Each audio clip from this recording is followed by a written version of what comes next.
Ladies and gentlemen, welcome to ETN, the most European technology show in the world. You may have noticed that we are not in our studio. We've got a little bit lost. This is not AI. This is not AI generated. We are at the Juventus stadium. Everything behind me in Turin. And we're very happy to be here. As you can see, it's a little bit different to what we typically do. We are here for Juventus Forward, Juventus's innovation program. And we'll be talking to a bunch of CEOs, venture partners, and main people that are involved in the innovation program at Juventus. You've already seen our first guest. He needs no introduction. He'll be joining us shortly. I'm so excited for it. It's going to be good. It's going to be a good chat. It's all of my mates have been texting me saying, "Oh my God, you're meeting Chiellini." Giorgio Chiellini is joining. This is crazy. Yeah, it's going to be good. But we're for the first time ever, we don't actually have our laptops. We have physical notes. So we're going manual on the notes, but maybe just as like an introduction of like an order of play potentially. Giorgio Chiellini, Juventus director and football strategy lead. Federico Smanio, CEO of YLab. Duccio Ferrari Bravo, Juventus head of sports science and R&D. Andy Marston, the Players Fund head of corporate venture. Andy Marston, he's an absolute beast. Carolina Chiapero, Juventus innovation manager. And speaking of Players Fund, the only reason we are here today is because of their partnership with Juventus. They kindly asked us to come and stream the day. So here we are. Before we get into that, I just wanted to tell you guys about our friends over there at AirWallets. Leave outdated business banking behind with AirWallets, the all-in-one financial platform built for the pace of modern businesses. Go to airwallets.com. We didn't bring the AirWallets car, sadly. Oh, the F1 car? I wanted to, but couldn't fit it in the bag. Yeah, we usually have that on the We also would have had to disassemble and reassemble, which would have taken far too long. And it's taken Juventus merch has taken over now. We have mugs and a lovely scarf as well. Yeah. Our ETN caps on there as well. Yeah.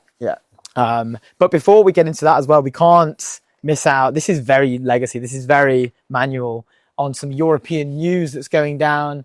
Let's just I've got it up from Mistral. Can we just give it up for Mistral? Give it up for Mistral. Mistral is in the FT today. Yeah. Mistral's revenue saw over $400 million as Europe seeks AI independence. The start of the article basically reads, French startup is riding a growing wave of demand from European businesses for alternatives to US tech. This has obviously been a huge kind of shift, kind of really since Davos, to be honest. That was a big kind of acceleration of it. But it's I don't know how I feel about it. I think there's some points are kind of pointless, but then sometimes it is good to kind of have, sovereignty and all of that kind of stuff. But what do you think? I love it. I love that Mistral has been secretly soaring their revenue. 400 million, I guess it is not what one would expect from a traditional AI labs revenue metrics, but a lot of people are saying they're happy with it because it's reliable revenue. It's not as flaky as others, but maybe just an intro on what happened. French startup is riding a growing wave of demand from European businesses for alternatives to US tech. French AI startup Mistral said its revenues have increased 20-fold over the past year as it rides a growing wave of demand from European businesses and governments for alternatives to American tech companies. And we saw this with, who was it that brought us up? Here we go. We have our first guest. He's on. Giorgio, how are you doing? Pleasure. How's it going, dude? Pleasure. Yeah. Really good to meet you. You don't have to wear it now. No, you wear it now. We can do that later. We have to give you one of those. How's it going? Good. Very happy about today. It's up to you. How it's going? No, it's good. For me, everything is going well, but it's not me that I could judge. I walked past earlier and I saw a bunch of people on stage receiving their Juventus shirts as well. I'm guessing these were the startups that have come for the day. Yes, it's the Juventus squad. They all looked like huge smiles. Everyone was incredibly happy. And what was on the back of the shirts? Was that customized? No, it's customized. The name of the company, and 26 is the year of the started this team. Awesome. Well, it's been like for us, we've seen it's been an amazing day already. Thank you for letting us be here. Thank you for letting us stream to our audience. And we had to remind everyone the background is not AI. It's not at all AI. It's real. It's real. It's real. Sometimes we'll have like an AI background, so we have to tell everyone this is not AI. It doesn't look like our normal studio. This is the Juventus Stadium. Maybe let's just jump into it. We've got a bunch of questions to get into. Okay, let's start. First of all, the event. Can you just break down for our viewers at home Why are we here today? What is Juventus? Well, we have started and launched a couple of years ago Juventus Forward program just to structure a bit more the innovation part into the club. Of course, Juventus is always looking forward and made a lot of innovation also before the Juventus Forward program, but we wanted to structure a bit more and create a permanent program in which to create a sort of hub for all the part of innovation for the club that is not just the sports side. If you have seen, if you have followed a bit the event before, of course, part of the squad are on the sports side, more or less 50%. Most of them is about preventing injury and all the part, because it's one important topic, but Juventus is a football club that is going beyond football. Yeah. That it is much more, and also the innovation part of Juventus is going beyond only football. We are covering many other things where the purpose first is obviously set the standard that try to be the reference for all our environment in sport and football, and to be the standard for many other things, and not just on the pitch, and solve problems. Yeah, we are trying not to reduce costs. That could be also another goal, but not the first. Is not to adding another revenue stream. That could be maybe in the future, but it's not the first goal. Today is to solve problems and help the club to do things better and be more efficient internally and externally, because some services are for internal part of the club, some services are for the external part of the club. We would love to do it through innovation. Yeah. That's the part through. It's not just startup innovation. It's a lot of things. It's a mindset. It's a people. It's also find some other things. Today we are launching the startups and in this way, but we are doing innovation with many others, or players, stakeholders, and that's why I'm very happy to host today a lot of founders, investors, political entity here, sports stakeholders also from Italy and abroad. That we are very proud to host them today. It's local because there is a Turin community, and then there is the Italian community, but it's also global, and you are the proof that we are looking also globally.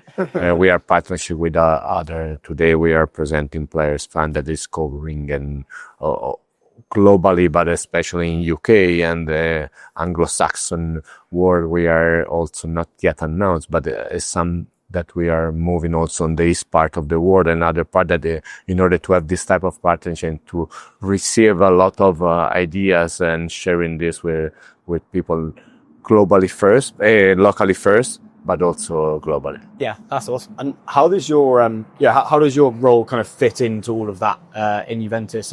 And you know, you've obviously had an illustrious football career.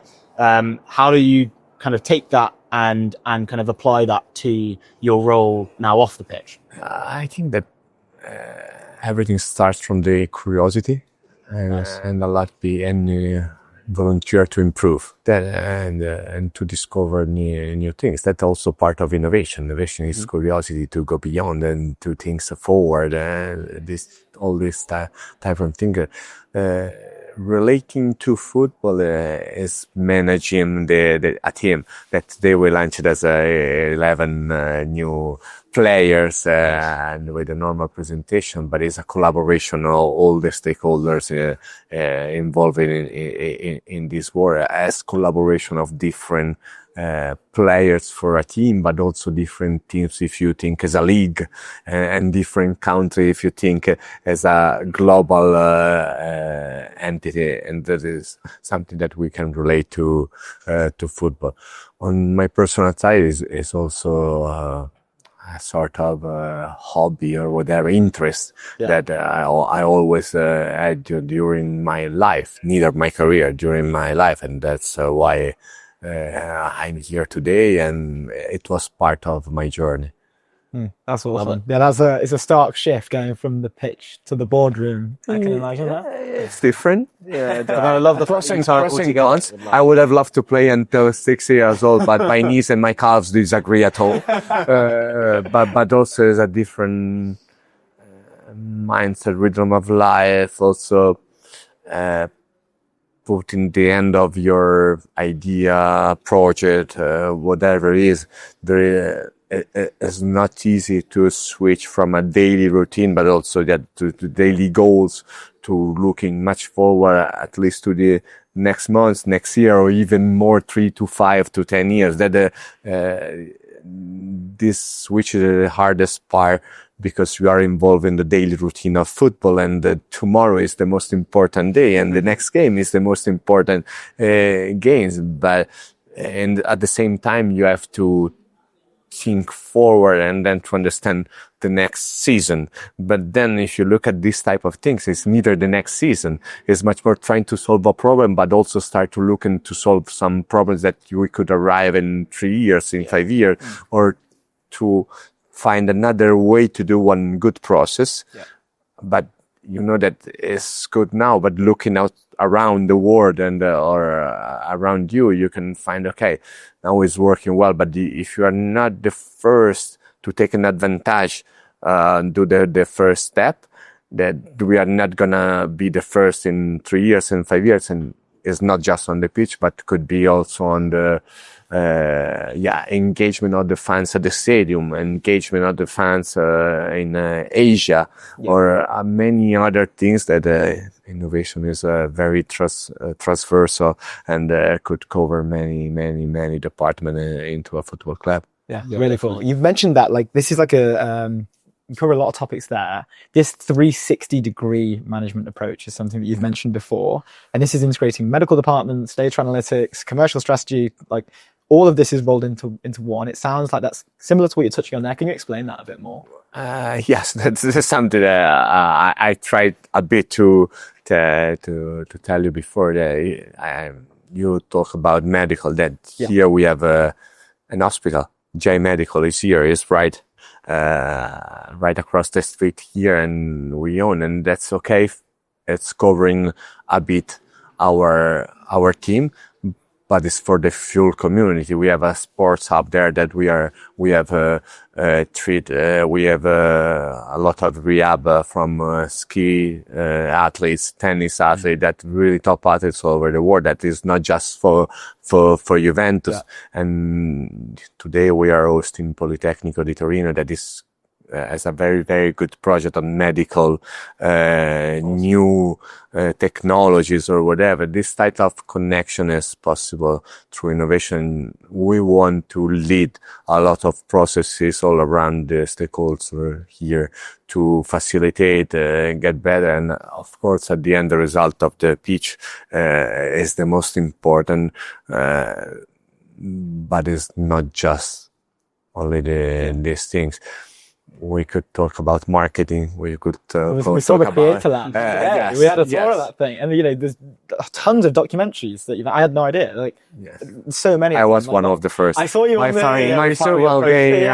we saw the poster. They say that it was like 1,000 pieces of content go out a week, which is just like wild. How to engage a new generation. Probably you are much younger than me. Probably you can tell me a bit better. We launched a cartoon, Jay, the zebra. Look at that. So it's nice to arrive and reach also the very young generation, obviously with a sort of parental love of Juventus, but they will be our fan in next years, and also they will be our customers, because as my daughter wants the Juventus jersey, probably also the daughter of that is watching the Zebra J wants to be at the stadium, wants to have a scarf, all these little things. That's why it's not just we are covering a lot of departments inside the stadium. It's about ESG. We have talked about reducing a lot of not cost, sorry, reducing a lot of English sometimes emissions. Emission, whatever it is, to facilitate and make it efficient. A lot of things for covering and protect, having a better grass, that we have a nice project. There is a drone that arrive and measure also how good is the grass. Many little details that sometimes we are at the beginning, sometimes we have to validate, we have to try, but we are skating, we receive. But after some years, we can really say that has helped a lot to make us more efficient. Yeah, that's really cool. I wanted to ask about your time in LA and the differences between the US and innovation there, and how you see the kind of differences between the US and Europe, and how they approach kind of innovation, and what you're kind of bringing to Juventus. Much more capital, I could say. Yeah. And I'm not talking about sports now, but in general about innovation and startup, and much more trust. Yeah. And that's the first to think. And on the business side, that not just innovation side, they are as much more entertainment. The stadium is an entertainment, has to be compared with a theater, with many other activities that they are going there not just for the 90 minutes of the result. That is not just life or death. It is much more having a good experience with the family, with their friends, and then sometimes you are able to arrive a bit early, enjoy the stadium, but also during the game there are some contents all over. Then you can step back, go inside, having a drink, visit the mall, the shops, and then also there is, of course, the 90 minutes, and of course is important the result, but also in which the way in which is the American sports have been created as regular season and playoffs. There's no relegation. It helps to concentrate a lot of time, mind, and cost on the show.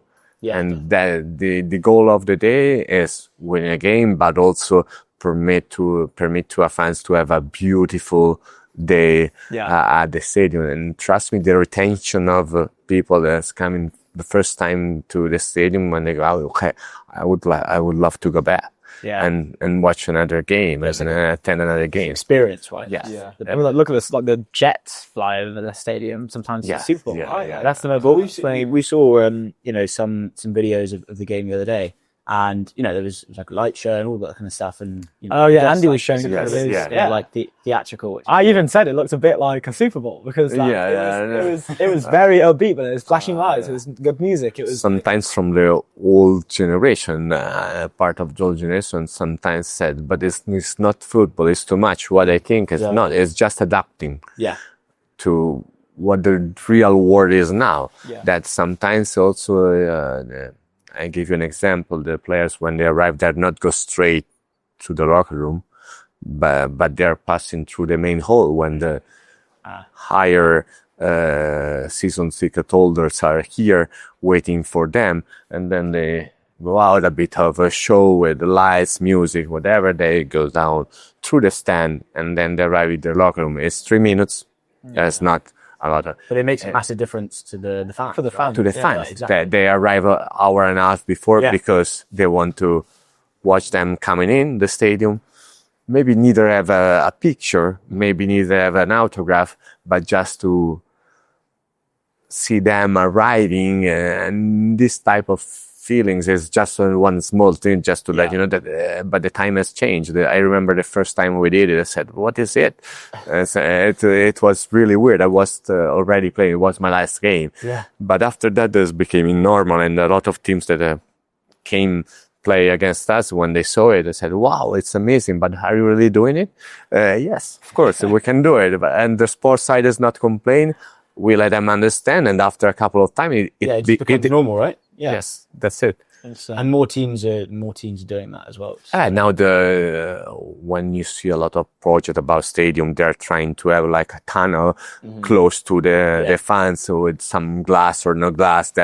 But it's a sort of how you can let the fan be more close to the players. We are training. Every team is training. The training is as close because of concentration, preparation, and all these type of things. When you travel, you cannot afford and even see and meet any players. This is the only moment in which at least you can not touch, but Get pretty close. You're close. and they're close, and we have to find a way to do it here physically, but a bit more also globally, like to find some content that you are, I don't know, Juventus fan in Japan, how you can be close to the team, that you maybe come once in a life, maybe more, but sometimes neither once, because you cannot travel so long, but you want to support your team, you want to have some content of your favorite player, your Kenan Yildiz, whoever it is, that it's a very big job, is a huge commitment from us, but it's something that I consider mandatory if you think forward to the future of the club. I agree. Yeah, I remember even this morning when we were touring the Creator Lab again, they mentioned that there's a huge fan base in Asia as well. So they have a dedicated team constantly putting out content that is, for the Asian community, that reflects the Juventus brand in a natural way. So it's very clear that the club is putting like a lot of effort and thought into that area. Yeah, club, company, sometimes, but it is. Here is not a mistake. It's a club, it's a football club, as a global company, it's a global brand. That the important is to understand that yes, we are beyond a football club, but still we are a football club. But we have not to be worried to say that we are also a global company or a global brand. On the American thing, just going back to it slightly. So you, in various interviews with MLS Soccer and the LA Times, you've discussed the American way of sports science. You've mentioned like an emphasis on biotracking, sleep cycles, personal nutrition. Is this something that you guys are trying to focus on at Juventus as well? I found some things in which they were advanced, some others in in Europe are advanced. As everything, I didn't see a lot of differences as we perceive from here, especially in soccer or football, whatever. Soccer, because now American football, when I was there for because American football is very different.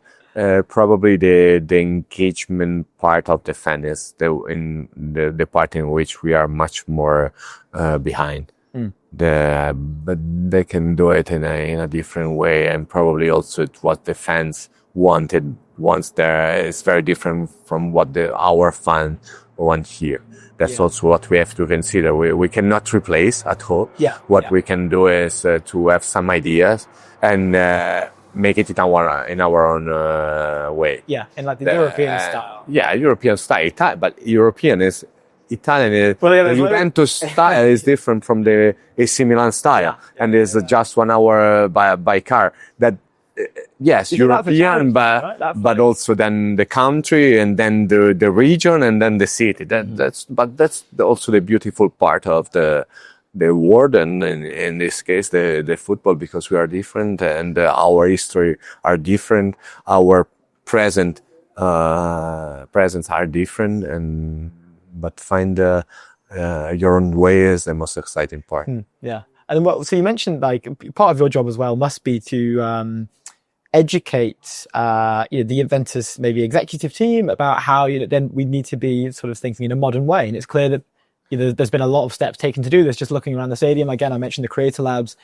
How has that been received? Because you mentioned something about that the Juventus is such a great legacy brand, especially for HC, right? You played for over 20 years or something for Slovak. How has it been communicating the fact that we do need to change, like the logo change, for example, as well? Like it's a very modern image. How's that been? Juventus has a big heritage. It's the probably only sports club or company or franchise that has owned from the same family for more than 100 years. That now in the modern world is not unique, more than unique, and you could feel this value from different things. I can talk from the 80s, people from the 80s, the 90s, the new millennium, until now, they have almost the same value, because at the end, it's not in the walls, but it's in the people that is step by step, year by year, generation by generation, they are continuing to command this type of values, and you could feel it also now is something that cannot give you the pressure, but the honor to represent and carry and embrace this type of values and make it ours. That's what we are trying to do it with a club that is looking forward with a very strong heritage that arrived from the Agnelli family, from the city of Turin, from Fiat, that all this part of style from a side, hard work, resilience, but also wants to look forward and be a reference from all the stakeholders in our world. Yeah. I want to talk about the technology that's being used in Juventus now, and kind of how it's integrating into kind of all parts of all parts of the company, club, whatever we want to call it, right? And specifically the players, like how is technology now such a massive part? Of course, technology is all over the company. I could now focus a bit more on the sports side, and especially not just on the sports side, but on the first team and locker room side. There is a lot of protocols, and that recovery for sure now is one of the most important. Prevention and recovery is one of the most important things, because with a lot of games that we are playing, and it's gonna be less in the future, the recovery between the games is very, very important in order to maintain a good performances, and also the prevention of injuries. That if you have seen before, a lot of trying to prevent injury, because now is the bigger risk of football, but in general also all the other sports. There is a lot of processes and routines that we are doing after the game, and personalizes depend of the situation of the players. And players now, not just now, but since some years, and I was lucky also to be part of the cultural transition compared to 20, 30 years ago. And the players have the information in order to understand nutrition, prevention, rehab, and a lot rest, because now resting and sleeping asleep is finally discover one of the most important things, the mental part.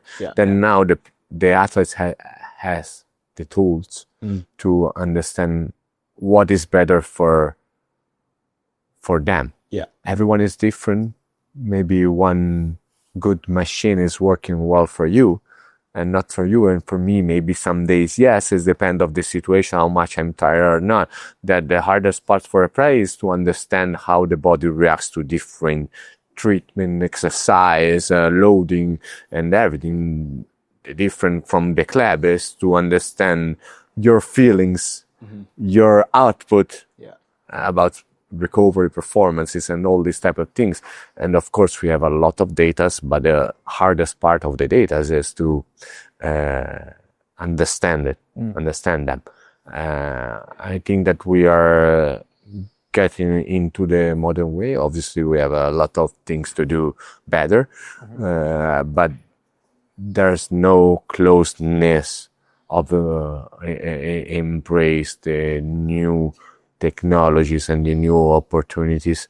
I think that we have created in the past years, or second team, the next gen, and also the youth, that sometimes for some new technology is a good point to start, not just to validate, but also because if you want to change some aspect of, especially on the physical part, earlier you start, better it is. And then something is better to use in the youth than with the men. A lot of little details that everything is related with a big heart in the middle, that is innovation. Awesome. Well, I think we're out of time. Sorry. No. Too much, but I think before you go, can I just ask, like, what compared to your day, what did you have when you were playing, or in terms of recovery, in terms of health? How was it when you were playing? I think what is more useful. No, but when you were playing, what did you have at your? I was really maniacal on all this topic on preparation of the game. On video side, I really spent more than an hour alone every night before the game, studying my my last games, and all the defensive phases, studying what I did good or bad, but all what the team did good or bad in order to help and have a better connection between ourselves, and studying all the opponents. And why I retired almost at 40, I changed a lot of time my physical routines because the body changed. I've changed a lot from 20 to 25, 30, 35, and also the injury you have, unfortunately, changed also your body. Then be open to change. I did a lot of weights, and then after 35, 36, I completely leave the weights and do just exercise, of course, stability in order to be more flexible, and I lose weight because I didn't have enough power in order to maintain and this type of weight. Then I lose 2-3 kilos, not of fat, but sometimes also of muscle on other in some part of the body that I could through, because I need to reduce my weight in order to maintain my volume of power and all these type of things that I always study in order to stay healthy and to perform. Sometimes I did it good, sometimes I did it wrong, but it was always an improvement and curious cycle to perform longer and better. Nice. Awesome. All comes Good. back to curiosity. Yeah. Yeah, Very good. we come back to a lot of time to that. Thank you so much. Awesome. Man. I really appreciate Pleasure. it. Yeah, really appreciate it. Thanks Great for talking to joining. you. Yeah, yeah. Great pleasure. Cheers. Oh yeah, the cat. Cheers, dude. Thank you. Hey, Giorgio Chiellini, absolutely awesome. Are we ready for? I think we've got our next guest on. Yeah. Sorry, we're live. We've got to stay live for another hour and a half ish. Is that okay? Okay. Cool. Awesome. Yeah. The next guest We have a next is guest coming on. Federico Smanio, CEO of Y Lab. How long are you here for? Okay. You can come and say hi. I mean, it doesn't matter. You can. Yeah. Yeah. Come say hi. Come say hi. Come join us. And it's not as usual in Berlin. It's not. Boom. Love it. How you doing? How's it going? That's properly meet you. Yala. Nice to meet great you. to meet you. Pleasure. Yala. Yeah. How's the day been? Good. Welcome in Turin. This is my city. My first. Oh no, time. wait. You from Turin? Yeah, Hey, I'm cool. from Turin, born and raised. So cool. We've been here for how long have we been here? 4 days. Yeah. 4 days. Since Sunday. Oh, yeah? Flew in, and then we went to. I always pronounce it. We went to Salzidi or Sal- Salzidi. What? We went to like a We're ski resort. definitely pronouncing it wrong. Yeah, we're definitely pronouncing it wrong. Ah, Anyway. okay. But you went Salzidi. in, Yeah. Sauze, okay. Salzidi, Yeah, yeah. what's good? A lot of... It was great. Yeah. It was great. Okay. Yeah. We had a great time. It was. I didn't ski. Luke did some skiing. I can't ski, so I didn't. Okay. I'd just be paying to fall over all day. So I didn't It's do that. okay. I had a few hikes, in the mountains. Nice. It was nice. The weather was good? Yeah. It was great. The weather was Very sunny. It was sunny. It was like this. It was really. Yeah. But yeah. Anyway, should we talk about the day? Have you experienced what is it good? Did you enjoying the event? Yeah. We are kind of part of the same group. I don't know if you know, but our fund is fully backed by Exor. Yeah. So we are Yeah. kind of part of the same family. So we have Okay. been doing things together for a while also with Giorgio, because Giorgio is also investing a lot. Yeah. So we exchange deal flow and stuff. So it's good to see also the team that is doing something about it, Yeah, definitely. So very, very interesting. Yeah. Yeah. Is there a And, specific area that you guys? Will So focus on usually? we are kind of a weird fund because we only invest if there's at least one Italian founder in the founding team. We started in 2022 and we now have 160 portfolio companies. Nice. It's like, I don't know if you're familiar with Kima Ventures in France, the founder from Xavier Niel. Not sure. No. Oh, it's okay. But we kind of have a similar thesis. So basically the Italian ecosystem was kind of behind compared to other European ecosystem, but we thought there was an opportunity there. So we started with this investment activity and we now have many investments and many of them are actually out of Italy, like 50% are out of Italy. And we are sector agnostic. So we have pretty much anything you can think of. That's so And cool. yeah. What stage do you normally? Is it like pre-seed? It's pre-seed and seed because we Funnest stage. Yeah, that's vibe investing. Yeah, and we see many because last year we did 65. This year we want to do 85. So we see a lot of 65 deals last year. yeah, that's pretty yeah, it was good. Yeah, What's the space like in like the the Italian venture startup space community? And we've been at Como before. We've run interviews with a bunch of CEOs, venture teams. yeah. I'd love to get your take. You know, like you grew up here. What's it like? I mean, at the beginning it wasn't easy because I think we didn't have much success stories. So if you were good at school, for instance, you were thinking about building your company, you were more thinking about more traditional things, consulting, investment banking, big techs. So it was difficult to push people to start building their own companies.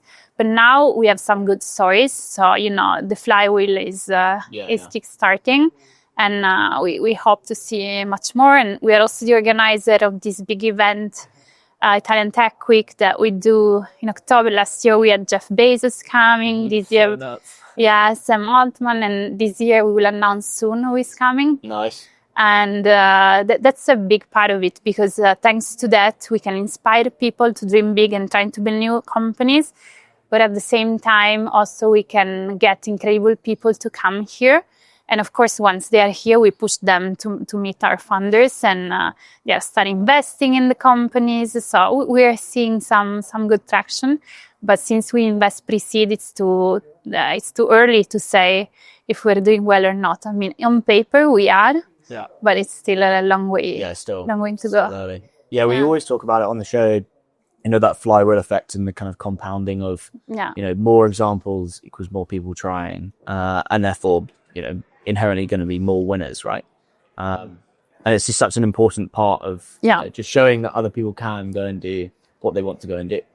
Yeah, totally. On the ecosystem, we always use like Anton at Lovable and Max at Legora, and slowly Victor at Synthesia, like they're slowly becoming like figureheads, I guess. Like you mentioned the traditional route previously for you finish university, you do investment banking. Matty at 11 you do and Matty at 11 Labs. Yeah, sorry, Matty. He came last year as well. Yeah. They've got that summit on right now, actually. So can't miss out Matty. But he's definitely tuning in. I'm sure he's watching. Like, I'm so annoyed. But the old that traditional route was something that you see that in most of Europe, right? Like it's always going to go to university, get a good degree. I'll either do investment banking, I'll go to one of the big fours, or I guess maybe a medical route is probably quite appealing. But I can't remember who we had on the show, but we could sort of describe comparing San Francisco to Europe, and you pick any European city hub, right? And the premise was if you were a young, intelligent individual coming up in San Francisco, it would be weird for you not to build a company. Of course. But in Europe, we kind of have this opposite. It's the opposite, totally. And if you are the weird one that wants to build a company, you go to SF, and so we need to reverse that, and that's what we are trying to do. Yeah. That's an awesome mission. And the flywheel thing is, like these people I mentioned, like the Matties, the Antons, the Maxes, they're kind of becoming, in a really cool way, I think, a figurehead for European technology, for the younger generation to step up in a way, right? Like I think if you see it happen and you see it work, it kind of inspires you a little bit. Of course. Maybe give it a shot. Yeah, because then you say, okay, I can do it. Mm-hmm. There's someone who is doing it. It's in Europe. You don't need to go to SF to do this. So yeah, totally.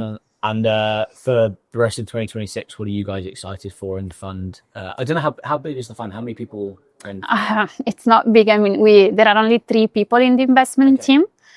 So we work a lot. And we need to do 85 deals. We already did 5 or 6 maybe from the start of the year. Yeah. So we are really focusing on that. So scouting the best deals. It's not easy.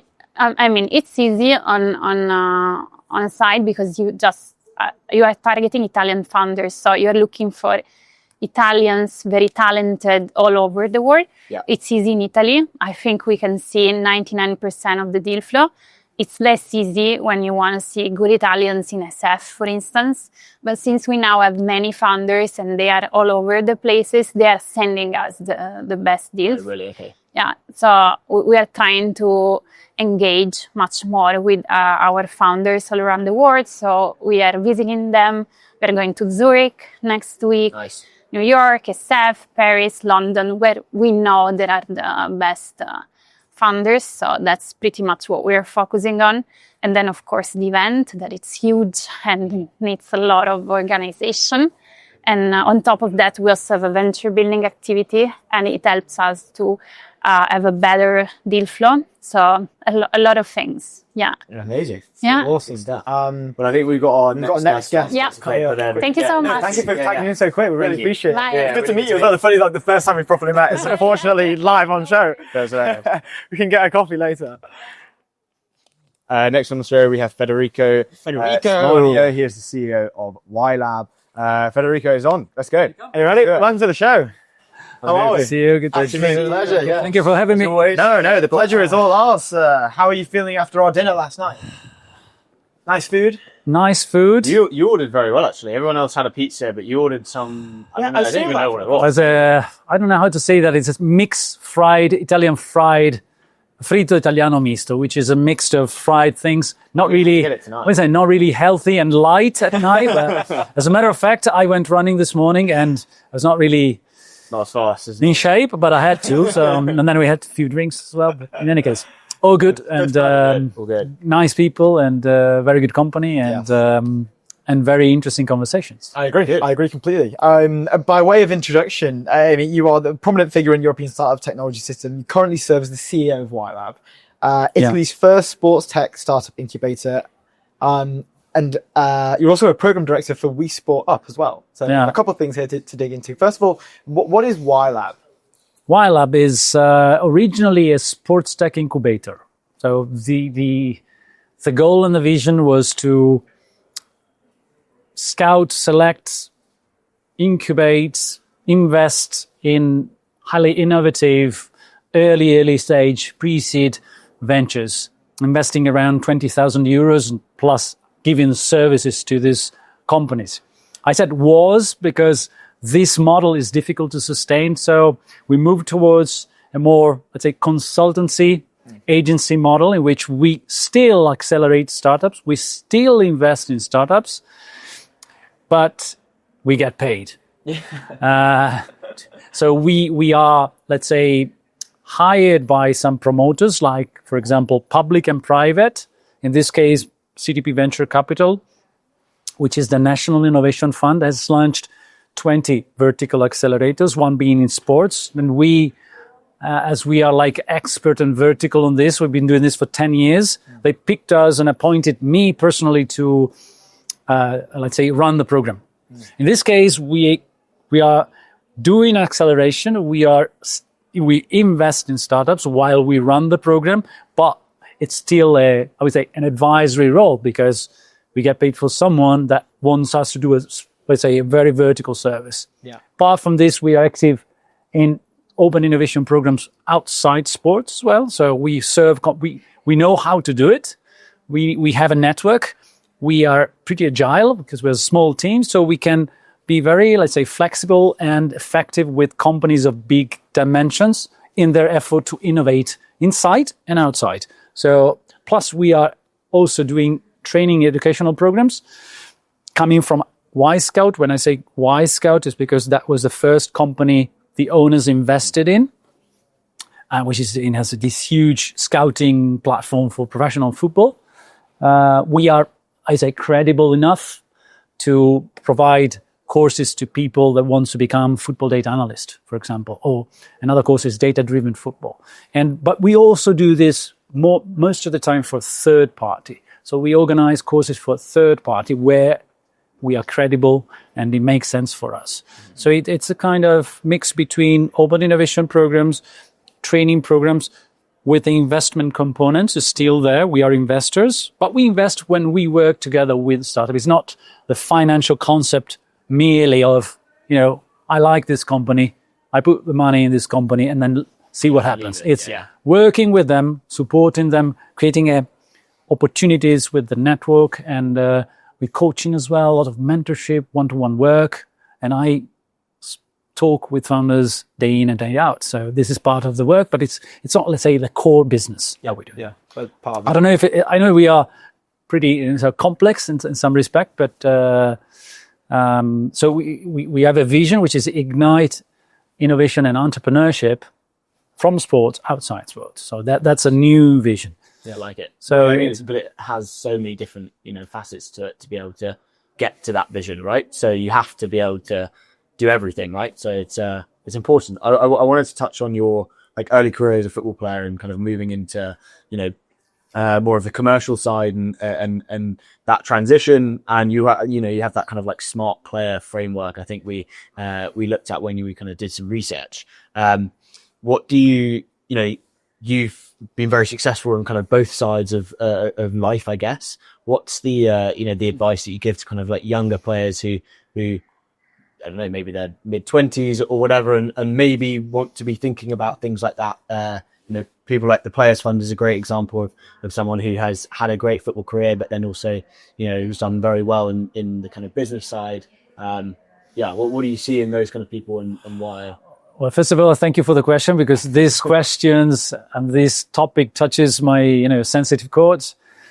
So I think that the reason why I made it in the, I would say in the athletic professional sports, even though I'm not Giorgio Chiellini, but I played, by the way, at the old stadium here, is I've done both things. So by doing both things, let's say a student, I was pretty good at during my, let's say, high school and at university, and my family wanted me to do as a first study and then play football, even though my father was really, really fanatic about me playing football. But in any case, I was good at doing both things in parallel with a lot of sacrifices and commitment, because of course, when you are 14, 15, 16, you have a distraction, you want to do other things. And I did basically those two things. When I got at the point where I could become a professional player, they said, "Not ready. Go play in the amateur leagues." So I was not even thinking of becoming a pro player. I continued studying at the University of Bologna. I graduated, and in the meantime, playing in, I would say, the 5th division, I became a good player, which I was not 3 years earlier, because it varies hugely between players and players. So I became a strong player. They put me in the right position in the field. I became strong mentally. And I was picked by a pro team the year of my graduation. So at that time I said, okay, let's play this game. And it went on for another 11 years, in which, by the way, I was always thinking of what could I do next. I'm curious doing things. I practice languages. I learn Chinese. I practice saxophone. That's awesome.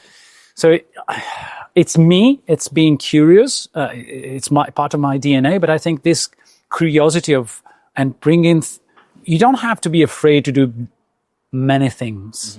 I would say practicing more sports, they say that's really beneficial for your motor coordination, but also focus. You don't need to focus just on your athletic career. Yeah. Because if you do both things, then you're much more equipped for what comes next, which is a fantastic world after sports. And by the way, I realized another thing by being a professional athlete. I learned so many things that no universities, no master's degree will ever teach you, which is perseverance, resilience, team spirit, adaptability, stress management, humility in some way, humbleness,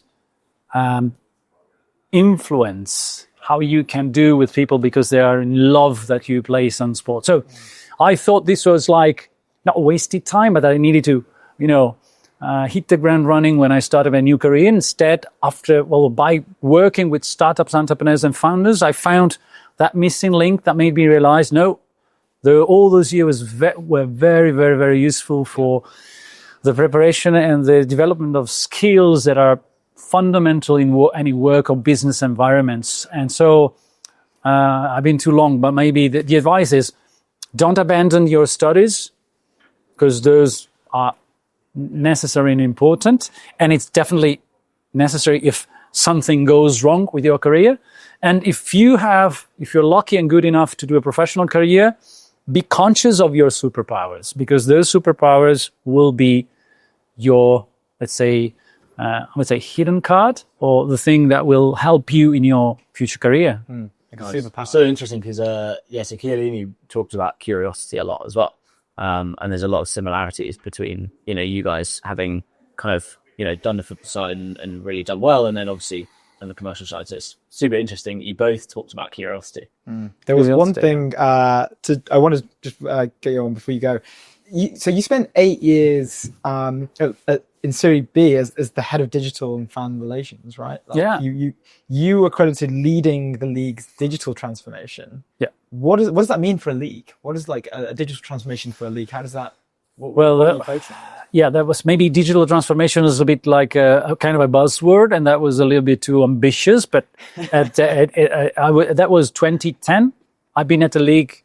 Working for the league from 2010 to 2018. Yeah. And that was a time in which, for example, social media was like, no, we don't do that.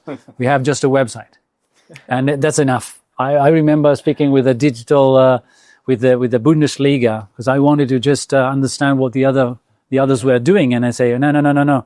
We just focus on the website. The other things are too risky and too complicated. So, and that was back in 2011, maybe, something like that.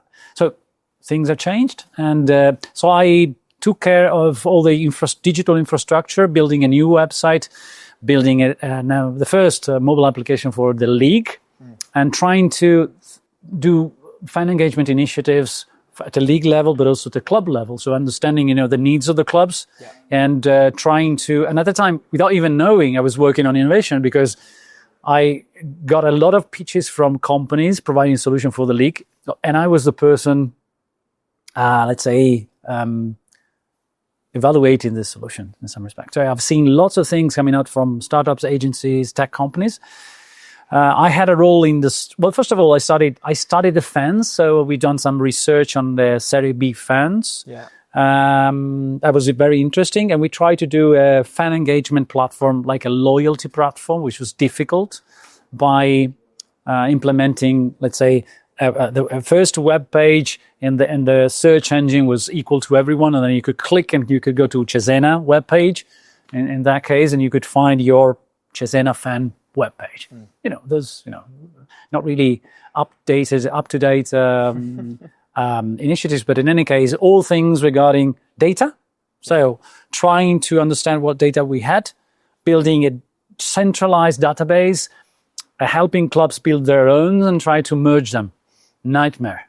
Very, very difficult. CRM, data rights. So basically, to be very, let's say, in a nutshell, I had a role in the selling of the data rights for the first time for a football league in Italy. Then Serie A has done it lately to Genius Sports, which is a multinational data company providing these, let's say, insights to the betting operators. So it's like a mix of things. And then I realized after I was hired by Weiler that I was actually working on innovation before that. Yeah. So, it's I don't remember all things, but and then I realized that working at the league is not easy. It's not like working for a club. You have so many stakeholders. You need to balance things. So it's very difficult to walk the talk. Yeah. So, and I tried to do it. When I realized I couldn't grow, I couldn't do things practically, I moved out. Yeah. So that's what happened. Yeah. Oh, that's super interesting. You mentioned in 2010, how things. So we good on time, by the way? Yeah, we good. Sorry. No. 5 minutes. Okay, cool. Sorry. Do you have to go? Almost. But in any case, no, I had a train. Oh, okay. Okay, fine. Okay. Well, we're really one more question. No, absolutely. I'm happy to be here, and didn't want to, let's say, rush. No. We're good. People. I wanted to ask about. So you mentioned, in kind of 2010s and how things have changed to now. The league and clubs and all that kind of stuff. How is everything going to change? You think in the future with innovation, technology, and all the everything else in between? What do you think is a kind of key focus that you're seeing, like the startup ecosystem, especially? it's a difficult answer. I don't know the future, but I sense things have to change because we are at the kind of a tipping point for sports, not just football. Things are changing demographically speaking, so people are doing things differently than 10 years ago. Macroeconomically, things are changing in terms of interest rates, funds coming into sports.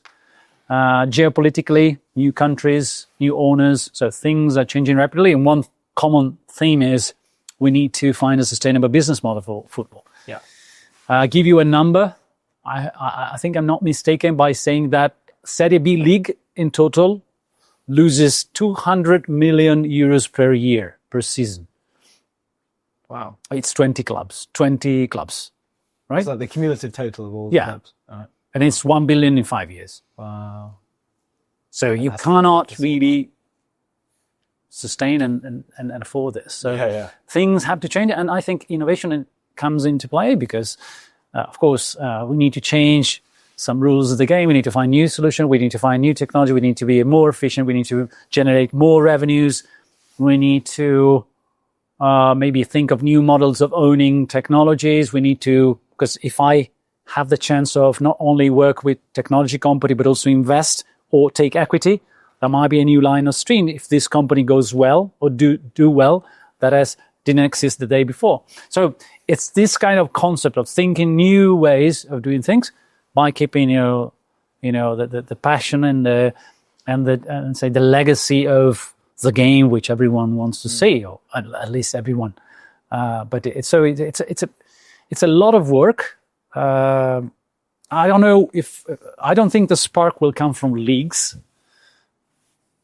Maybe, and that depends on the countries. For example, La Liga in Spain has much more mandate and decision power on clubs, whereas Italian leagues, so by experience, don't have so much mandate. So it's difficult for them to create an impact. And it's the overall network of clubs that need to do things. But then you have promotions and relegation, which is a big, let's say, differentiation factor from the US. So if every year I remember 7 new clubs, how can you actually manage changes of ownership? You need to start again. So it's really complicated for, I think, European sports. So it's, I would say, not easy, but easier for, I would say, United States and let's say American structures. There's many things. Athletes are still, part of the game, but are still sometimes outside. Yeah. So there might be more. Being a former athlete and player, I remember I wanted to do things. If I could, I would have done things differently with sponsors, with participated in fan events, and I mean everything was out of sight because we had to just perform. So things need to change in a different, in a very, and sustainability in all fashions, like environment, but also do things differently in terms of the people you liaise with, and you are able to include in the overall organizations, economic sustainability. So that's a lot of things that need to change. Definitely. So interesting. And innovation is a tool. It's like a structure. It's a way to do things. It's mindset. And I think today we've seen some, sparks of things that can do. But of course, we had a CEO of the club saying, "Okay, I like this. Yeah. This is important. So you need to have like this commitment from the top to make it work." So I think Juventus is well positioned to, I'd say, have, as I would say, lower risks than the others because they're already approaching innovation with a strategic standpoint. Yeah, 100%. It's good to hear. I'm conscious that we don't want to make you miss your train, so we can cut it and wrap now. up. But thank you for joining us. Thank you for spending some time. It's been beautiful, and thank you for having me, and thank you for last night company. Yeah, really good. We had a good time. This is for you. This is our European Technology Network. You do not have to put it on. You can. I will do. I will. I need it. Thank you. Thank you. Absolute pleasure. Yeah, really great to meet you. And good luck. I hope you get that train as well. I will do. Cheers. Bye. Thank you. Cheers. Thanks. Awesome stuff. Very awesome stuff. That was fun. Just a quick word from our sponsor, Polymarket, the world's largest prediction market. Stay informed and profit. from your knowledge. Go to Polymarket, polymarket.com. own the ticker. You're knocking you over better this find news them. we've got here, our manual news. Next on the show, This is a really, really cool one. We've next on the show we have Giorgio Ferrari Bravo. nice. Yep. He is the head of sports science and R&D at Juventus. He's been with the club for a while, I think. Yeah. Which is He's really been described as the bridge between the traditional athletic preparation and the data-driven future of the sport. Him himself has been described as the bridge. Before we jump into all that, I want to just go back to the Mistral news. We have a few other things to discuss. Let's go. That's trending now. We've it's almost like we've had to have these faxed over, like we're in a different world. But we didn't probably get into this. So yeah, Mistral's revenue saw over 400 million. We touched on it. So Arthur Mensch, Mistral's co-founder and chief executive, told the FT that its annualized revenue run rate, a measure of the previous month's sales multiplied by 12, was north of 400 million, compared with just 20 million a year ago. He said the Paris-based group, which was valued at nearly 12 billion last year, is on track to surpass 1 billion in annual recurring revenue by the end of the year, following a push by Mistral to rapidly expand the number of its large enterprise customers to more than 100. It seems like this headline is making news off the back of the sovereignty argument. Yeah. We know that France were not leading it, but they were definitely, Macron specifically was taking a more vocal approach to what that was and what that is. I think that They're definitely more active. I mean, there was obviously, that news that came out that they will be kind of scrapping teams. yes, for the French equivalent, I don't know what it's Yeah, called, like which- GB or something like that. I don't know how bullish I am on that, but that's I'm not fine. bullish on that. Go and do your thing. There was also some global mogging done on Macron Some recently. global mogging, yeah. After Macron, which was unfortunately just like a communication error. Like Macron tweeted out that we've got this 30 million euro investment going into a number of things. One of those things science is for France. Like we own, we are we're that country that everyone goes to go and do good science and all that kind of stuff. And that's basically what he said. And then he said, we've invested 30 million. and people were euros. kind of like, dude, that's like less than one engineer's salary. Well, at Google superintelligence lab. spend $30 million every 90 minutes. Yeah. There's a tweet that came out, which is which nuts. is quite hilarious. Yeah. So that was like a tough one to wrestle with, but we love to see it. Mistral's revenues, they're soaring. This is a good thing. I think the main thing to focus on is the growth, which is great. But when we get into our next guest of the day, we are welcoming Giorgio Ferrari Bravo, Juventus head of sport science and R&D. And we are very happy to have him on the show. There you go. Hello, sir. How are you? It's good to finally have you on. How's it going? Thank you for having me. Thanks. Yeah. Your Potter. Have you had a good Tell day? me, yeah. Yeah, no, it's amazing, right? We were saying we have to tell everyone it's not AI. It's not. No, yeah. Sometimes we will have AI in the background, but It's this is- really. Oh. Yeah, you can Prove it You to can the touch it. Nice. Thank you for spending time with us. No, thank you for joining us. We're super excited about it. Maybe just a little bit on the day. How's it going? Yeah. We've been definitely. outside, so we haven't seen. Yeah. I think that finally, after many months or 3 years of working about that, we finally posed the first stone on the presentation of this project that we're waiting for a long time, and we have built during the time with Carolina, and then we are very proud to put the first step on that. Yeah, and then also the day, I think that's is very good, full of people and people coming from different situations and backgrounds, and I think that it was useful for us to have different people and different sectors. Also, I come from the sports side, so I'm more technical and then commercial. But for sure, for us, is a first important step. And as you know, also all the startups that we choose was interesting for us. First, from the performance point of view, someone, and also for the other services for the club, but they all satisfy needs that we had before. Yeah, really cool. Maybe touch on your role specifically in Juventus and Yeah. kind of what you do for the club and the players and everything else. My background, as I said, is a sports science and applied physiology. So was a coach. I'm a coach, fitness coach. But in the last 2 years, I manage only the sports science R&D department, and I was head of strength for the club for many years. I had both the position. But now strategically, we put all our energy in only one, and then we are 4 people that work as R&D, and innovation is a part of our process. And with Carolina from the corporate side, we put the force together and to build the project. And usually my daily routine is a little bit different compared to the corporate previous people that come here. And we have 28 teams that we follow every day.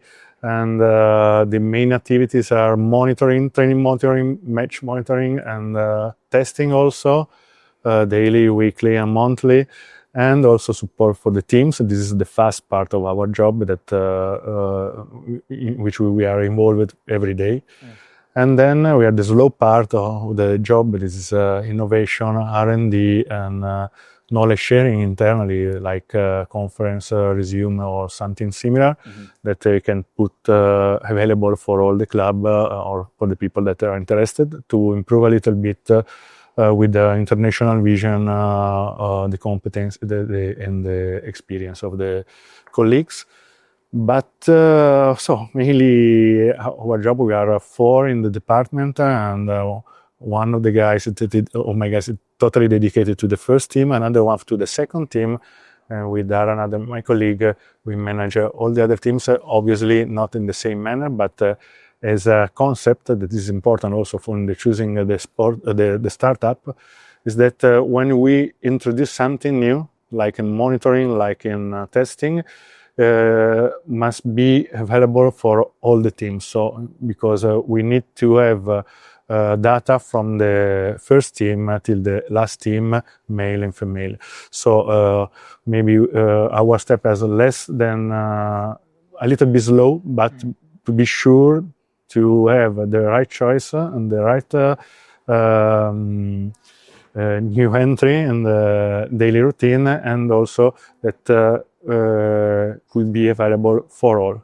Yeah, really cool. I want to ask about the validation process. And like how that works.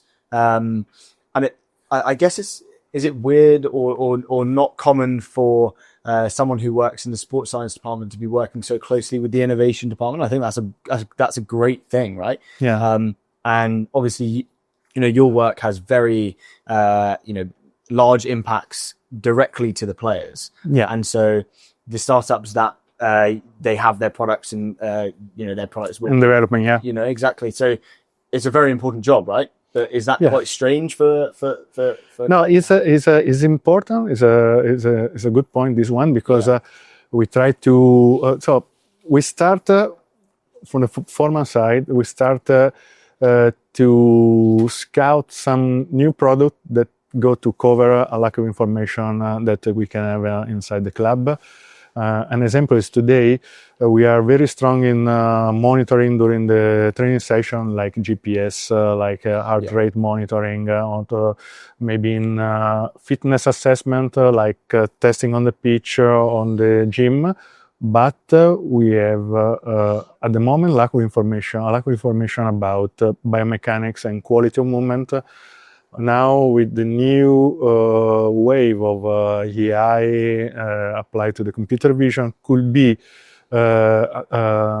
easier compared to before, reach the quality level, obviously not at the lab level, but compared to the past, a level that could be enough to add not many points, but maybe 1, 2, 3 KPIs to use in injury prediction, especially in performance, enhanced performance in general, but also in to put maybe in different analysis like a cluster of players that have a similar characteristic, maybe more that they move in one way and another way, that we can connect this different pattern of movement to link directly with some problem that can happen or some specific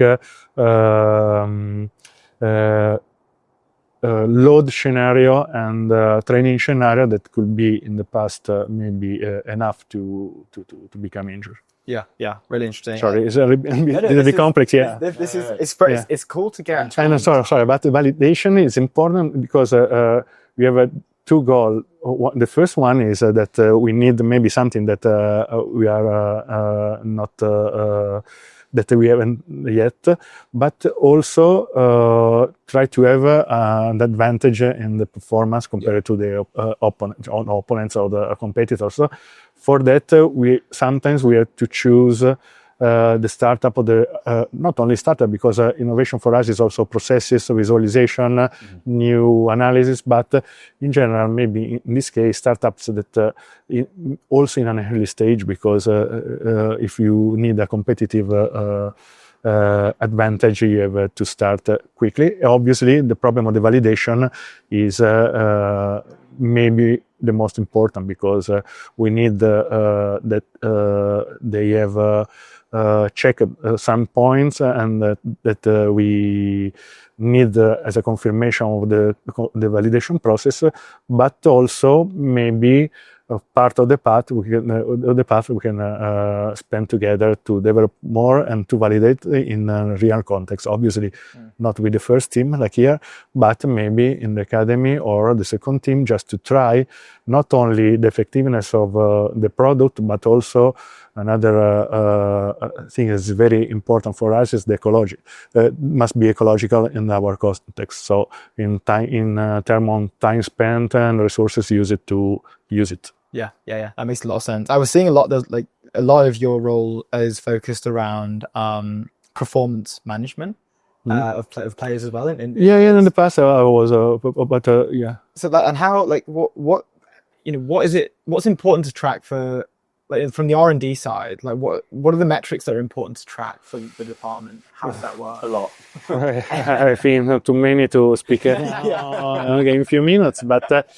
I think that, but I can answer in this way, is important for us to start from the training framework. Okay, organize an internal process and framework in which to try to cover each phases of the training, because maybe you can see the last phase of the match, but we for each training we have a pre-training setup and testing, during training monitoring, after training analysis, and then we have to transform all the information in messages, and depending on the priority and also of the people that is in front of us, like director, head coach, or peers, maybe in the same, and try to give different level of information, and also visualization could be very impressive for that, because maybe 1 word, 2 words is enough to make a choice quick for the head coach. But at the same time, we try to organize the framework,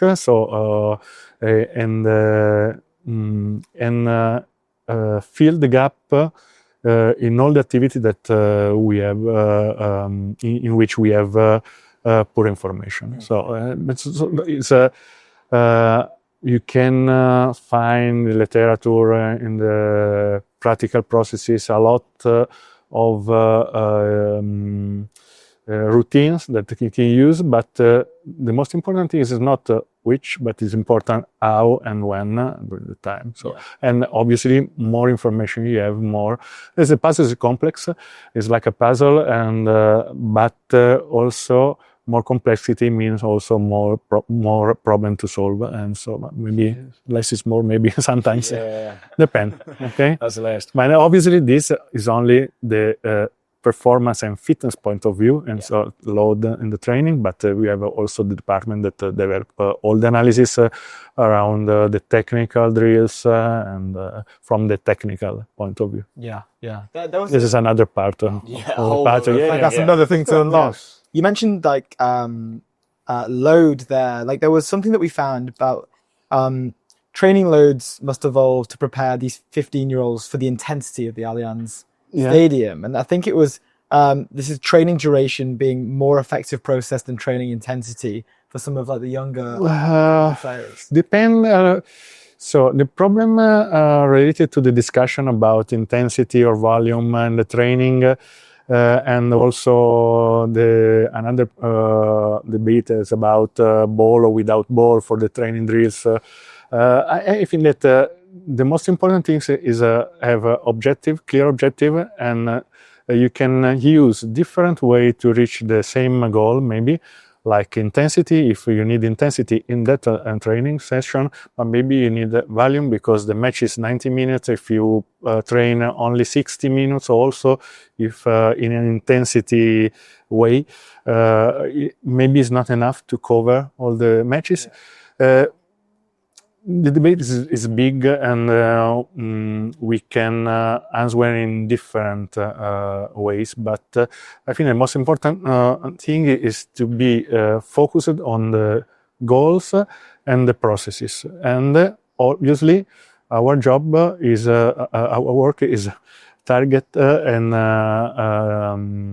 check if the goals are reached in terms of load, in this case, because obviously, but in terms also of load and for the team individually for each player, because maybe the same exercise could be very different for me, you, and you that are younger than me. That makes a lot of sense. I wanted to touch on Juventus and how you guys maybe differ from other clubs and their approach to kind of R&D and sports science and everything. And is there like ever any kind of collaboration on, we might have found this amazing thing that, can really kind of excel performance in the future? Yeah. And is there any collaboration within teams, or is it just kind of like... Yeah, it depends on the teams. And depend on the country of the teams and the sport of the teams. This is very good question. I go. No, I'm joking. And I think that create a big connection between peers or other groups or other teams is the most important thing for us, especially in my job, because maybe from the technical point of view, maybe you need to have a more secret. But I think that physiology is physiology for me, for you, for the other clubs.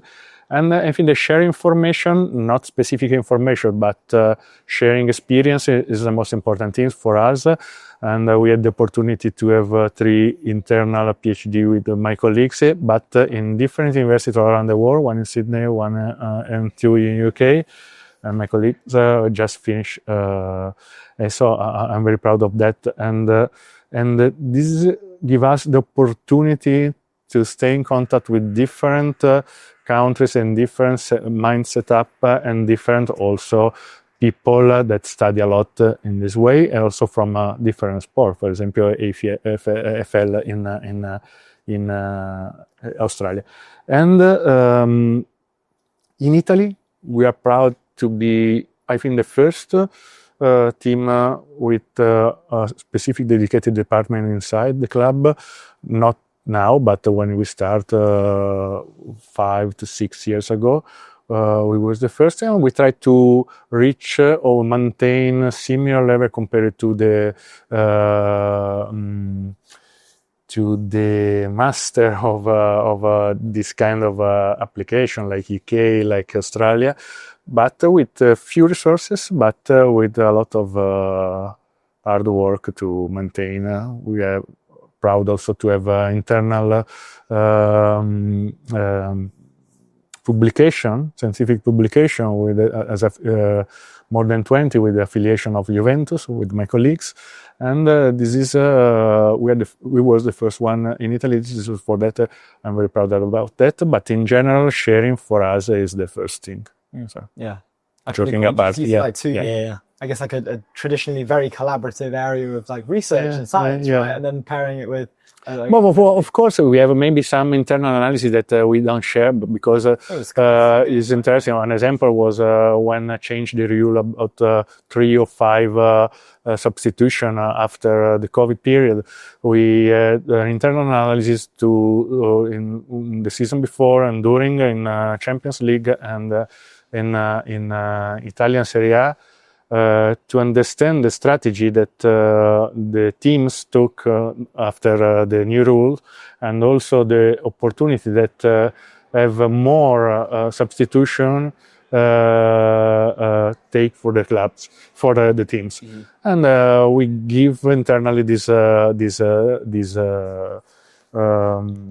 analysis to have an internal advantage, maybe to pilot a little bit on to guide the technicians in this new way of football. Now is normal, but is usual, but not in 2020. Yeah. And how do you feel when we play all alone on the pitch? Without public, it was the tragedy was a good opportunity to study a lot, because we had a lot of time to put and structure our activities, and this was an opportunity in this way, of course. Yeah, definitely. Interesting. Just checking on time. Are we okay? Are we done? Yeah, the last question. The last question. Amazing. Okay, good. Did you have one you wanted to? I wanted to ask about how you feel that things will change in your role and the club. Yeah. In terms of R&D and sports science, kind of in the future, especially with obviously AI and all of the stuff that's going on in tech. How do you feel that things will change? Is it, we talk a lot on the show, specifically about tech, but about how fast things are moving.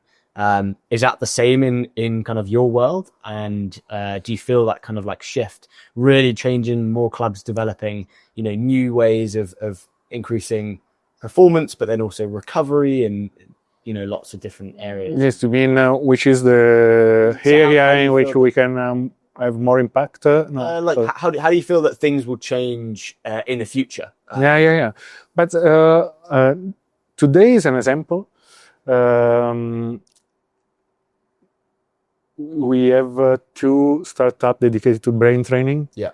So maybe I know that yet say the same, but we are strong, but not we. But all the people are strong in some kind of monitoring.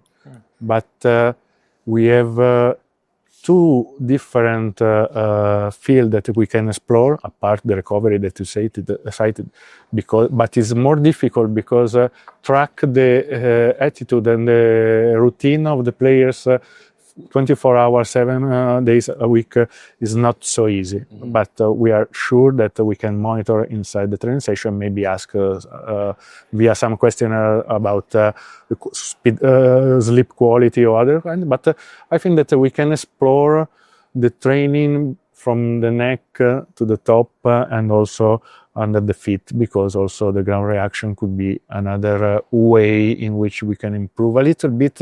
When I mean improve is, when I say improve, I mean maybe 0.5%, 1%, yeah. But maybe in the complex, the sum of the performance, 1% mean 1 point, and maybe is enough to reach maybe the 4th or 3rd. Yeah, exactly. It's like small changes really make much difference. Cool. Thank you so much. Thank you. Thank you. Thank you. Bye. See you. Thank you very much. Dude, Oh yeah, this is for you. Oh, sure. Of course. There you go. Thank you. Cheers. Awesome. Our next guest is Andy Marston over at the Players Fund. Mr. Andy. But before we jump, I've lost my whole. Unlike you're just flapping all over the place. Yeah, I have no idea. And before we jump into that, let me tell you about our friends over there at Spectre. I want you guys to be the reason that your fund wins the deal of the decade. Harness the power of live data and AI-driven analysis to outsmart the competition. I also want to tell you guys about Polymarket. It's the world's largest prediction market where you can profit from your knowledge, go to polymarket.com to do that. Mate, I'm lost. You're absolutely lost. I've only got this Marston one. on. No, we're good. Legit. Andy's the head of corporate venture at the Players Fund. He oversees corporate venture efforts, collaborating with leagues, clubs, and entertainment brands to build innovation models and venture strategies. He's also the founder, I'm not sure if you know this, of founder and MD of Sports Pundit, a media and community platform which includes a weekly newsletter, podcast, and executive network focused I on did know the that section of sports. because when we did our last event, he told me. Were you in that conversation in Coma? Yeah, of course. Of course. Here we go. We are welcoming Andy onto the show. Onto ETN. Here we go. Yeah, you can do like an ETN, like an EA like intro.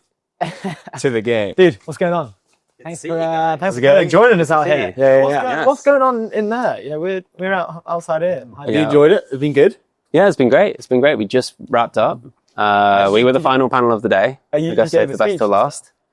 Yeah, myself, Flora, Bell, and Fergus as well. Got to hear Fergus's monologue again, which I hear on every Zoom call. So you just immediately zone out as soon as you hear the founding story start. Is it good. Is it a good monologue? It's a really good monologue, yeah, to be fair to him. He's nailed it. He talked about it. He probably did it on the show. Yeah, you've probably already been subject to it. We've already been monologued. Yeah, He's very good. He speaks very well. It's good, yeah. Yeah, he's quite eloquent. But yeah. Yeah. What was yours? Was it good?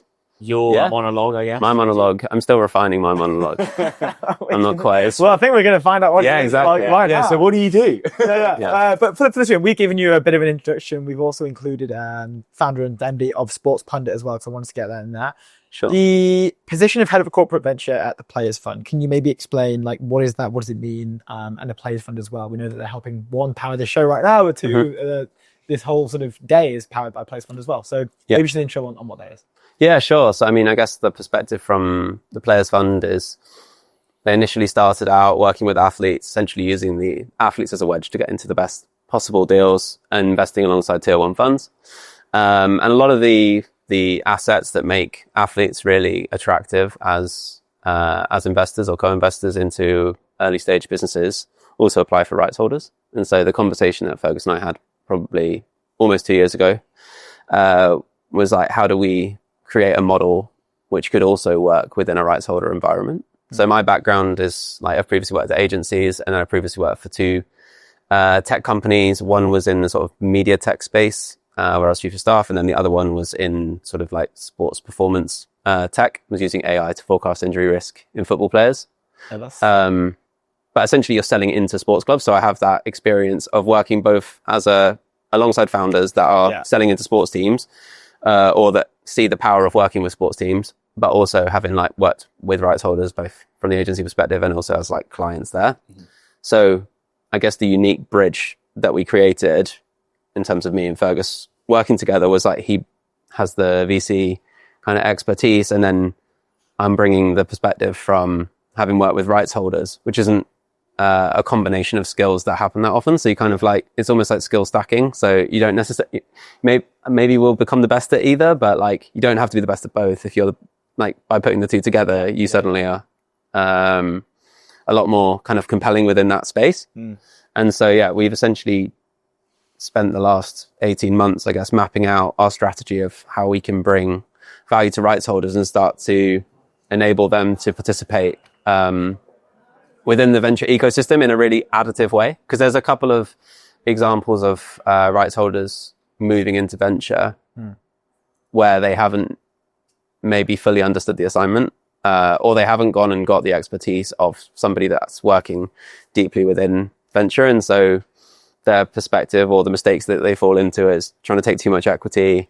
They treat it like a sponsorship thing where they're essentially trying to get short-term cash, because that's just how a lot of rights holders operate. And obviously venture is a very long-term game, very little liquidity in the short term. So that doesn't necessarily mesh very well with like the mindset that maybe some commercial directors would have that work within sports organizations. So we've essentially ended up becoming a translator, I guess, between the venture ecosystem and the rights holder ecosystem, where we can act as that translator between the two to figure out like what's the most additive thing that both sides want, and then help facilitate that, which might be, you know, in the case of Como, which maybe I shouldn't talk about here, is like a fully fledged program where we're identifying like a cohort of companies, and obviously you guys covered that back in November.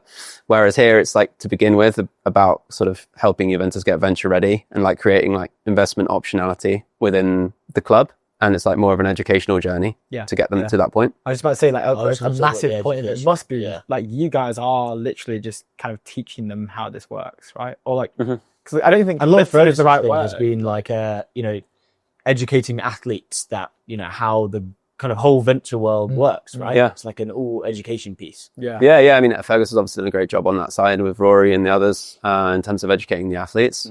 And a similar journey, I guess, has to happen with executives. Yeah. I think. Instead of one person, it's like 50 and a corporate brand as well. Yeah, I guess like there's usually a few people in the organizations that we're working with or soon to work with.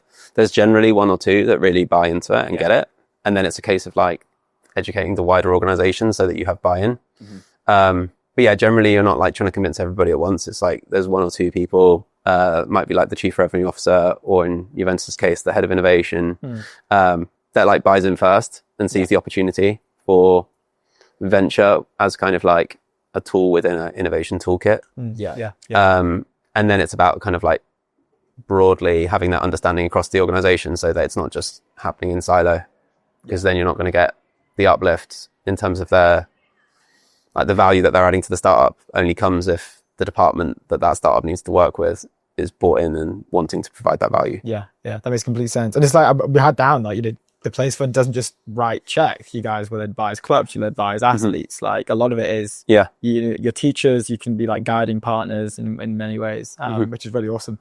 I guess specifically like today, like Juventus has this forward innovation lab. We're here for the Juventus Forward. What are you guys doing like specifically today? Like how are you guys collaborating, and what's the way that you're helping them? Because the startup world is incredibly messy, even for people who are native to it. How are you helping them navigate that as well? Yeah, so I guess Juventus Forward is kind of like the IP behind Juventus's entire kind of innovation efforts. So they've essentially bundled in a few different projects to Juventus Forward. Obviously, you guys, I think, maybe already spoke to Federico from my lab. Yes, Yeah, so he runs an accelerator program, which they were already running with CDP. And that's one kind of like lane, I guess, within innovation for Juventus. And so that's giving them some visibility, particularly to kind of like domestic startups. So our focus with Juventus is specifically on helping them broaden their horizons, kind of be more proactive rather than reactive. I think sometimes innovation programs, particularly with rights holders or startup programs with rights holders, it's very, we'll put out an application form and see what comes in. And obviously, like, as you guys will know, a lot of the best deals you have to go outwardly go and source and find.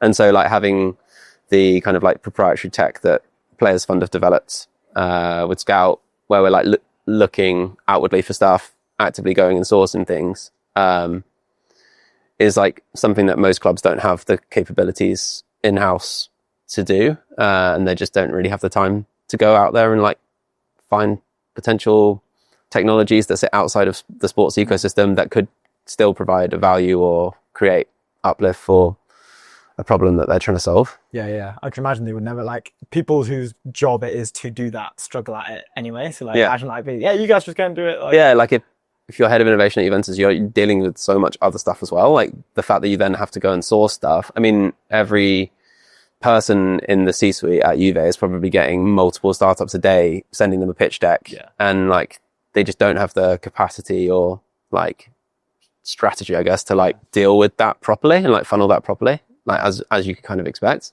So like creating a more structured process, I guess, is like step number one of like creating one kind of like flow of interaction for like startups so they know where to apply, and it can all be processed in like a formulaic way so you can actually like compare one with another. But then also having the outbound sourcing where we're like, you know, on Monday we're in a meeting with all the directors and we're able to talk through like what are the things that are like top priority for you right now. So it's a lot more integrated than just like we'll run this program off to the side, see you later, find some cool companies and then just kind of like dump one of them on you at the end and be like, cool, figure out a way to work with these guys. It's like a lot more holistic in terms of the approach. And I wanted to touch on the so, the Players Fund has done a lot of work with individual players, and now it's kind of moving more in enterprise type thing. Where do you see that the kind of future of innovation and venture and tech kind of coming into sport and all of that kind of stuff happening? You see a lot more players going into this world because they can, and the Players Fund enables that. And now you're kind of doing the other side. Yeah. How do you see that, the next kind of 5-10 years kind of playing out for one, the Players Fund specifically, but then also just the wider, market of venture and innovation? Yeah. I mean, I think the way that we look at it is it's all a flywheel. Yeah. So for example, there might be a startup that we're looking at through the Players Fund where we invest, but then the ability now, because of our relationships with rights holders, means we can make introductions at the rights holder level. So that's immediate value add that you can create. And it's also an introduction you're making knowing exactly what the problems that sit within that organization are. So it's not just like, oh, I have this contact, let me pass you through it. I know that they have this specific issue that you guys solve for, and we believe in you enough that we've invested in you anyway. Let me introduce you and explain thing. Exactly, and explain exactly how you could be integrated within their environment. So I think that's like how we see it from a flywheel perspective. There was like founders, for example, at the pitch day before, and potentially founders we've met today as well, where like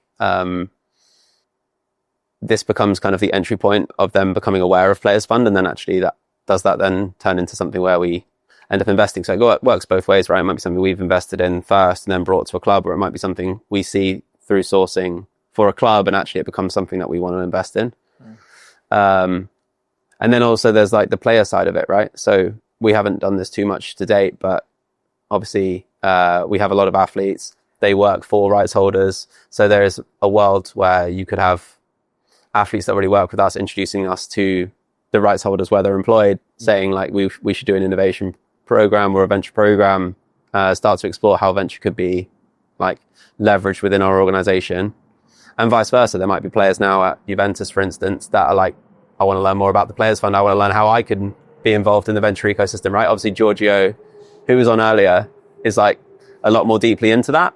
Not all the players are going to be like 100% aware. So like starting to educate the players at Juventus would also be like an amazing kind of additional value add for the program. Yeah, 100%. And if it seemed like, I don't know, when we spoke to the team today, when we were in the creator lab, which is pretty cool, I went on a tour of that. It does seem like a lot of a lot of the clubs are kind of adapting to how things are changing from a media perspective. Like a lot of them are sort of doubling down on like lifestyle-esque brand in a way where a lot of the content is off the pitch as well. I don't know if you've seen that as a trend, like with other clubs you've spoken to, but it seems like a lot of, with Juve alone, it was like they've got documentaries. They're launching like 40-minute documentaries on TikTok. They're trying to meet people where they're at, I think, and a lot of it is off the pitch stuff. I'm not sure if this is like common that you've seen other clubs do, or if that is like a trend that you're seeing with other clubs. Yeah, I think there's a lot of clubs leaning into kind of like the lifestyle brand element. I guess football is unpredictable in nature, like as is sport. And so if you're basing everything purely on performance, then you're creating additional risk. So if you can de-risk that by having kind of like these other kind of entertainment elements to your business that are like less predicated on success on the pitch, then you're essentially just reducing your risk profile, right? Sponsors are still attracted because even if you don't win the title that year, and hopefully, they go on to start winning titles again very soon, but it means that they've still got the engagement. They've still got 60 million followers on Instagram or TikTok, and they're still engaging with all these fans. Their global reach as a club is enormous. So if they're speaking to global brands, then that's appealing beyond just what they're able to do on the pitch. And I think a lot of that evolution is being led by clubs like Juventus in markets outside the Premier League where the domestic media rights deals aren't the same. So they have to find like, and this isn't to say Premier League teams aren't looking to diversify revenue streams as well, but there's even more like necessity, I guess, on diversifying your revenue streams, because a lot of the money that football clubs have traditionally made comes from the TV deal. And brands or broadcasters like DAZN, for example, are like less willing to pay massive upfront fees. They're much more interested in partnership. Or you've seen in France, for example, the league go to like an OTT platform where they essentially are selling their own media rights and just going direct to consumer. Oh, right. So yeah, basically clubs are looking to create new lanes that mean the whole thing doesn't fall down if the performance drops off slightly. Yeah, which makes like complete sense, right? And I think they mentioned that today as well. It's like what happened. Chiellini was talking about, he wasn't calling it the club; he was calling it a company, right? And it's like, as a company kind of pivots and changes when I don't know ChatGPT launched, right? All these companies changed the way they did something. It's the same as in the football world, right? And I think football is that one sport that's really kind of it's obviously such a huge sport, and so it is kind of creating these massive like tectonic shifts of that's the way to go, right? Like, and therefore kind of more sports will like potentially follow on. I wanted to ask about like other sports you feel like are maybe moving down this kind of lane of they're becoming a company, right? They're not becoming I don't know, it's kind of different I guess when you have a team versus just one player, but do you see that kind of happening in the future? Like how do you feel like that's going to play out? Yeah, I mean, I think it's probably already happened to a large degree in the US. Yeah. So like a lot of the NBA teams, for example, like a really great example is Miami Heat. So Miami Heat, there's a guy called Matthew Jafarian who's been on the Sports Pundit podcast. Sorry to plug another podcast. This is the plug show, basically. Where he basically, he came in as, he was a startup founder before, he got hired by the Heat to do their digital transformation. Yeah. Basically did the digital transformation, then spun that out as his own business called 601 Analytics. No way. And now they sell that as a solution to other NBA teams and then other sports franchises in the US. But is that cool? So like if I work at a company and I build something, does the company not own that thing? Well, Miami Heat own the thing. So Miami Heat have spun it out as 601 Analytics, and then it's like a new arm of Miami Heat. Right. I thought that he left. And was No. It's like more about the organization. I'm sure that could happen. Beehive, like Tyler Denker, Beehive built the whole. Do you know Beehive, like the newsletter platform? Built the whole thing in Morning Brew. Yeah, and was like, oh, other people actually might want this. Yeah, and then started Beehive. Yeah. Obviously, like it's more. It's not just like I'm going to take this thing and do it myself. Yeah. It's I built this and I'm going to rip it out and run away with it. No, in this case, it was more like they understand that there's like an opportunity to go beyond just the basketball, right? Like, they have this digital transformation product and they can then spin that out. So they feel that's like it's not just NBA teams. Yeah, to other sports organizations. I think they work with FIFA for the World Cup as well. Oh, but essentially, it just shows that like you can monetize or productize different departments within a sports organization. Yeah. And they've done the same on merch. Like they built out their own merch line, which is focused around like Miami as like a brand. So they built out like, I think it's called Court Culture or something like that. And it's basically like tourist shirts with Miami written on them, but they can sell them at the stadium, and people that maybe are like less interested in basketball, but they're like visiting Miami. It's like another line of revenue that they can generate. Oh, that's so smart. Okay, yeah, that makes more sense. That kind of that's a really good way to, I guess, sum up why they're moving into like other maybe like lifestyle brands. Yeah, like that. Yeah, and obviously like the NBA is a great example. They've already thought about it a lot. Yeah. NFL would be thinking about it too. I think in Europe or like more kind of European centric, I think there's a big opportunity for cricket because the Indian market's like such a fast evolving market and such an interesting market, and it's a lot less evolved. And like we kind of have the advantage of being able to just look at the US and be like, what have they done? Like we can kind of just copy at this point within sport. Which is, I guess, a nice place to be because you don't have to be completely recreating the wheel. Yeah. That's an interesting take because a lot of the obviously, we're the European Technology Network. We talk about what needs to happen in Europe to be able to kind of succeed and build more companies and everything. And we talk about the US and how they pioneered a lot of the stuff. And it seems like almost like a negative thing that we're behind. And not, I guess, like building more and all of this kind of stuff. And I guess it is because, there's less money flowing into the economies and all that kind of stuff. But, you mentioned that it's almost like a nice position to be in because it means that you can kind of learn from, I guess, mistakes and all of that kind of stuff. Where do you feel like we have to like maybe learn from, even Chiellini talked about the kind of theatrics of the like theatrical nature of sports and games, all that kind of stuff. Where do you feel like Europe kind of is lagging behind, but then also has the opportunity to kind of go and capture that? Yeah, I mean, I think the benefit, I guess, of being behind is, like you say, you can identify which bits you want to copy or borrow. Yeah. And then you can also figure out, like, okay, maybe we don't want to go down that route entirely, though, right? Yeah. So I think sport in the US is typically viewed more as entertainment. And I think if you'd been here on Sunday, like, the atmosphere is just insane. Like, the atmosphere in European football and also European basketball is, like, another level. And so there's an element of, like, not wanting to completely take that out. Like, there's a really strong, like, and fierce loyalty. So, like, over commoditizing the fan to the point where, like, a lot of the loyalties that fans have in the US is more to their college sport than to their professional franchises. I think there's, like, a balance to be had in terms of, like, how do you leverage that loyalty, but it doesn't necessarily mean, like, having to, like, take money directly out of that person's wallet. Like, there's a really interesting example with Benfica where they have, like, a loyalty program, and then Castrol, one of the partners on the loyalty program, obviously people need to buy gas.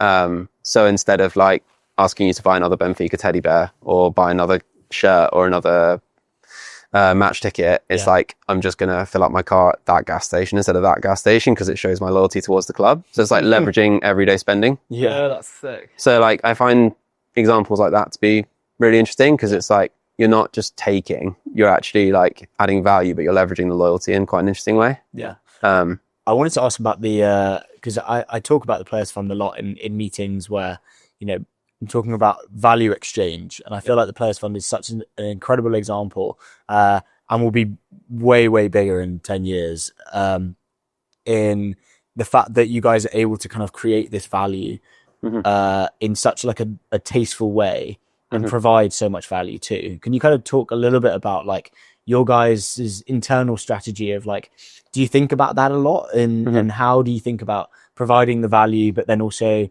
being able to kind of place things in certain ways and create angles of different ways of kind of doing things? Does that make sense? Yeah. No, it does. I think it probably comes from the top. So Fergus and Rory both have a very long-term mindset. Yeah. They look at stuff with really long time horizons, and they were working with a lot of the athletes that are part of the fund now for a long time before they even started the fund. Yeah. And by having that mindset and, like, really understanding personal relationships, everything that they do is based on developing and strengthening that relationship. And so they've never once pushed us to do something that's a quick win that will damage a relationship for the longer run. And I think that probably then just bleeds through to the way that we interact with clients, the way that we interact with the founders that we work with, the way that we interact with the athletes. It's all about how do we keep strengthening this relationship over and over again, because everything compounds and it comes back as well. So yeah, maybe there's quicker ways to win in the short term, but ultimately, like, if you're looking at it as a 10, 20 year horizon, those short wins are going to end up leaving you a lot shorter.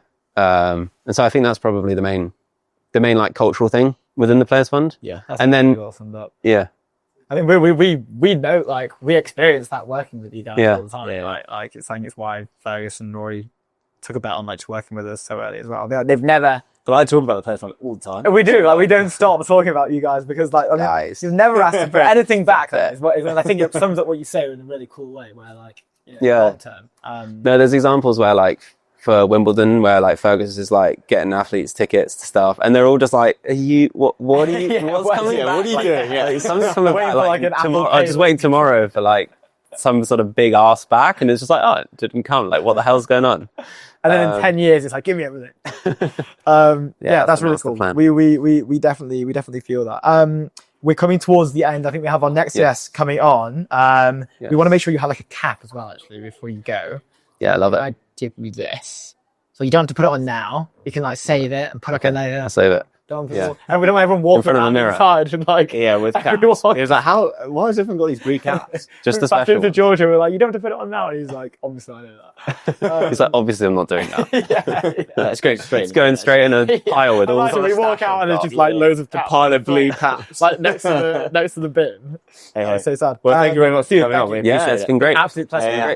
And we'll catch you later as well. Well, Good to see you. Yeah, likewise. See you. Let's go. Last on the show, we have show big of the cheese, day. Carolina Big boss. Chiappero, I think. She is Juventus. Chapero. Chiappero?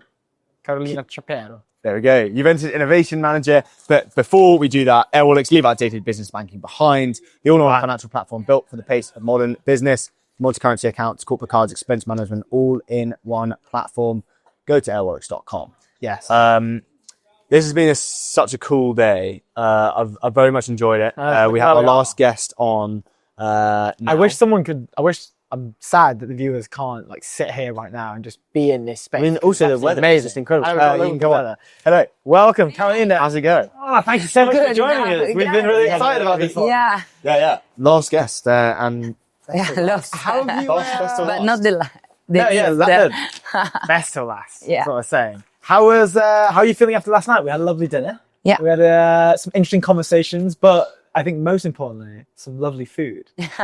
You said it's like a local dish that we had. Yeah. And I forget the name of what it was. No, It was pizza al padellino. That's it. There we go. And it was amazing. We were asking a few of the other guests what they got to eat last night, but we had such a good time. Yeah. So we've been really looking forward to this conversation as well. Where do we start? From food, as usual. Yeah, with food. Exactly. But the day, has it gone well? We've been Has hiding everything outside, been- so we haven't seen as much. Oh, You know, this is a pity. Let's yeah, but I absolutely hope fine. that the people that enjoy, let's say, join you. Everyone's saying yeah. it's going amazing. But maybe you tell us what's happening in there. Yeah, let's say a lot of stuff, I can say. We're starting presenting our new squad. We definitely officially launch this group of startups that are going to join the batch of this year. And so this was, let's say, an important moment because at the end of the day, we spent the last 2 years and a half building foundation for this project.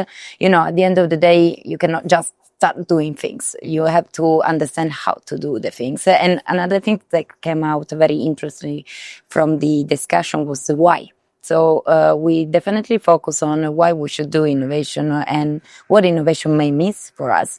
And today I think that in somehow we concretely reply to this question. So we presented 11 startups that are going to join us and to help us to improve for the coming season. And then definitely 2 very important collaboration, because what we are doing now here is not just, sometimes you think that innovation equals startup, but innovation, it's more of course, startup are an amazing and very important part, but we would like to really create a platform where we can connect different entities. So it's not just startups, but corporate, sponsor, accelerator. And so let's say this was the day in which we also in somehow launch 2 important collaborations that are actually helping us to make the startup program even more consistent. So one is more domestic from a geographical perspective. So we officially said that we're going to host in this place, in this stadium, an important Italian sport tech accelerator.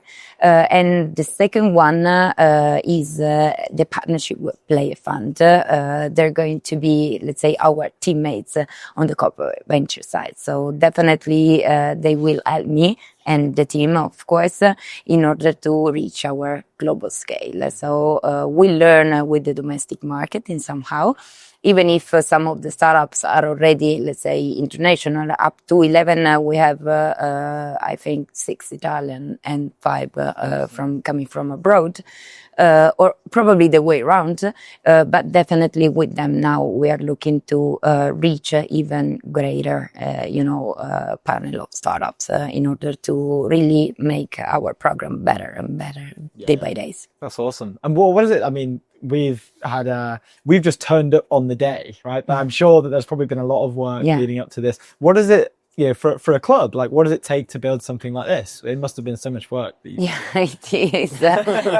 And a very big challenge, to be sincere, because at the end of the day, and I think it was interesting because on the stage, several people said the same thing, because when you put together the innovation community, at the end of the day, it's like a little bit of group therapy. So you can see that even if you have a different perspective or you're working in another type of company, the challenges are always the same. So it's not easy to, let's say, introduce a new way of doing things, or let's say, try to convince people that there could be another way for approach something that they were doing in, let's say, their usual way.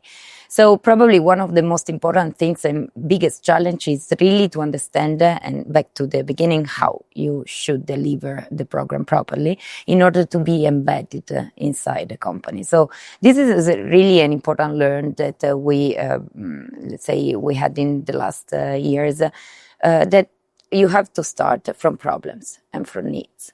Because sometimes you fell in love with solution and with ideas, let's say, amazing then.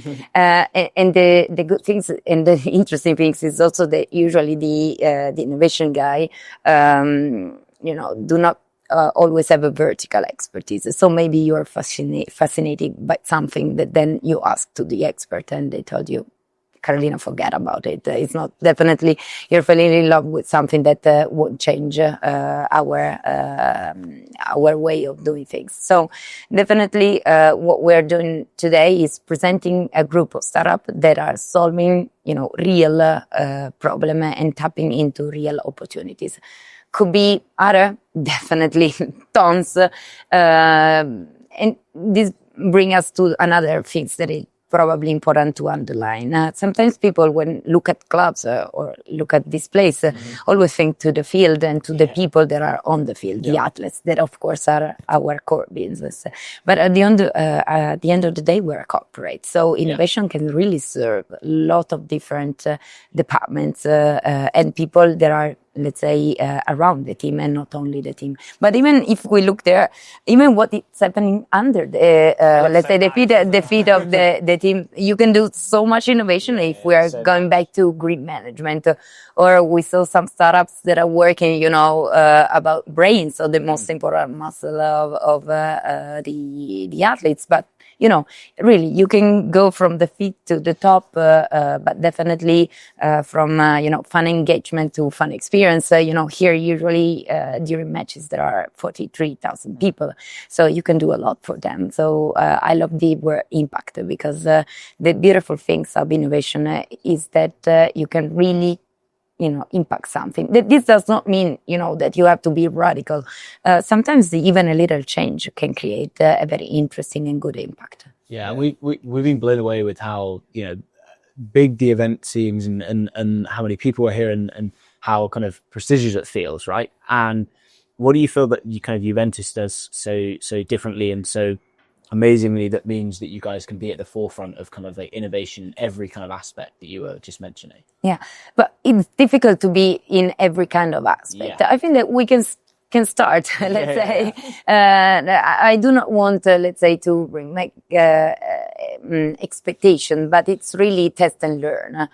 Because sometimes even a big opportunity, let's say, having a lot of opportunities, sometimes it's also overwhelming somehow. So one of the tasks of innovation is also understand where we should focus on. I think that one of the people on the stage today say a very interesting things. When you are growing and scaling, you also have to learn to say no. Yeah. So where we should focus, which are, let's say, the vertical we would like to tap in the next batch, and with this batch, of course, which are our priorities. I think that all these things are task important because affect directly the outcome of your program. Yeah. Can imagine. There's so many, we had a tour of the Creator Lab today, and you mentioned the wide span of this. Right? You mentioned it's from the pitch. It's on the pitch. It can be in this room over here. It can be people that are working on brains. We've had, we've been staying at the Juventus Hotel, for example. Yeah. Right? We've been getting a tour of the Creator Lab, for example. Exactly. And we were blown away by Juventus. Then in the Creator Lab, and then we see that there's you've got the studio, this massive studio for Hopefully you earned it. Yeah, no, definitely. They are amazing. Well, they let us in everywhere, didn't they? We didn't want to leave. We were like, oh, this is great. Well, but we wanted it to be our studio. Like, we need something that big. But it was, I wasn't aware of the span. I think when Giorgio came on, you mentioned this just before then when we were with Andy, but Giorgio mentioned it like, yes, it's a club, but it's also a company as well. Esatto. And there are so many elements. So I imagine in your position, the innovation side of things, it probably just doesn't stop in like one point. It's not even a department, really. No, it's more of like it's a holistic thing over exactly. the whole of the... It's a cross-functional, let's say, approach and function, because you need to be aware about what people's priorities. And for example, you mentioned the Creator Lab. Let's say, I think I can say 3 of our startup are going to serve them, because we choose to focus on translation. Because, content, we would like to reach more and more people. And so in this case, we may tap into several objectives, let's say, and opportunities, because we can reach more, let's say, a wider and bigger audience compared with the past. So, and then there's another one that is using, let's say, AI to create content. So, of course, we're going to test. That's the idea and the layer that I would like to underline. So this is a playground. It's a cohort where we're going to try.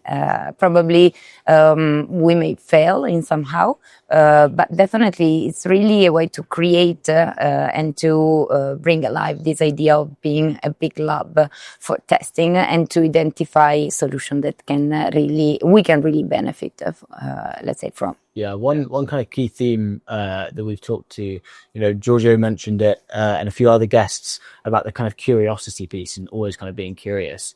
And we thought it was so funny because we didn't prompt that. People were just talking about curiosity, and it feels like something we say on the show. Yeah, we say it. Yeah, we say it too, right? And it's such a kind of core element. How do you feel like there's like a balance between being curious and wanting to fail, because it's good to do that, but then also kind of keeping the kind of integrity of the brand and we talked again to Giorgio about how it's such a legacy brand. How do you kind of marry the two? And it's probably quite a hard job, right? No, definitely trying. Let's say trying. Obviously, always keeping in mind where the borders are. Trying to be a little bit brave, but I think that this is where the endorsement and let's say the perspective and the let's say capacity of looking forward and long term is important, because at the end of the day, to accept a level of risk, you need a management that had the opportunity, let's say the capacity to look forward. So I think that this is probably something that comes from the very high of the company. So, and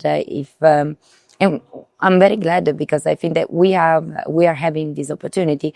Of course, we need to be very careful.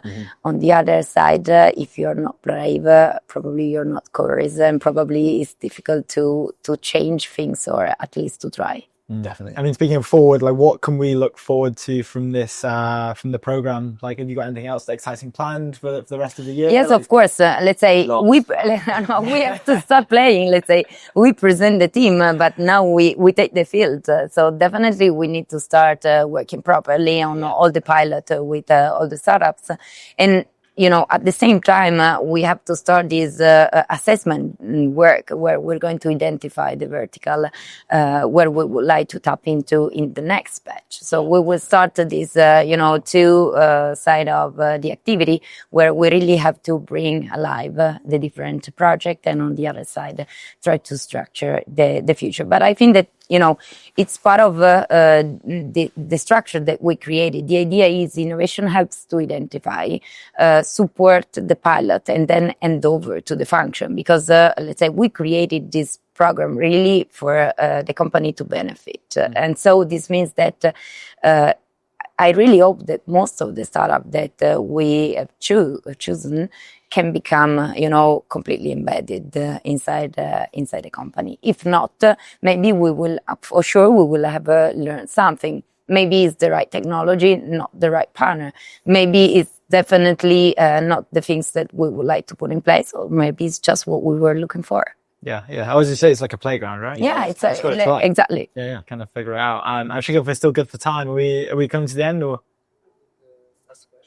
Next question. Cool. I mean, yeah. Absolutely fine. I mean, today, would you sort of like? Would you call it a success? Yeah. Would you say this is exactly how you wanted it to go? Or Never, you know. Let's say, I think that if you're satisfied, probably you're not aimed to improve. Yeah. So definitely, I've already in mind several things that probably we could do in a different way. We can do better, but a lot of learnings. Yes, yeah. And I also, let's say, I'm happy because I really say at the beginning, looking at the people that were in front of me, I really feel less as a group of people and more like a group of person that I met, I share already. So less a gathering and really a community. So considering that it is a community, I've already had a few people that say to me, I'm going to send you an email to tell you a few things that you can probably improve. But it's good because you cannot be better if you do not exchange and open up to the others. So I think that this is really